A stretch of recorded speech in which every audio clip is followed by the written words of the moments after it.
This is my first time reading the Tagalog Bible. This is Book of Genesis, and my friend is going to read it in Tagalog. I will repeat. Okay, so how do you say this one? Nang pasimula ay Nang pasimula ay nilalang ni Diyos ng Diyos ang langit at lupa. langit at lupa. Let's try to verse 3, okay? And the verse 2 is?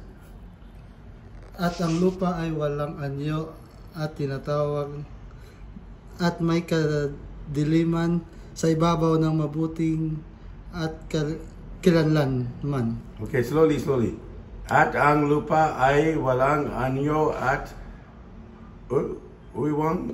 tiwangwang at may kadiliman sa ibabaw ng matubig na kadiliman at ang kalaliman. Kalaliman. At ang aktibong puwersa ng Diyos ay gumagalaw ng paruot parito sa ibabaw ng tubig. Okay, we do last verse 3.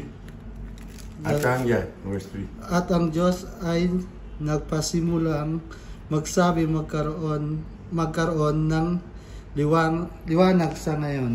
Okay, how do I do it? Ready? Number 3, I do it slowly. At ang Diyos ay nagpasimulang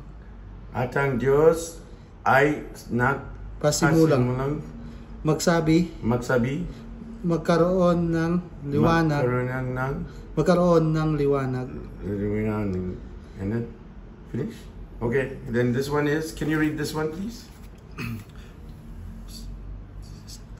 Bagong sanlibutan salin sa banal na kasulatan. I read it. Okay, one more time slowly.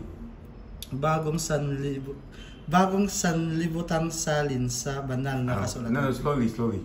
Bagong sanlibutan salin ng banal na kasulatan. Okay, salamat po.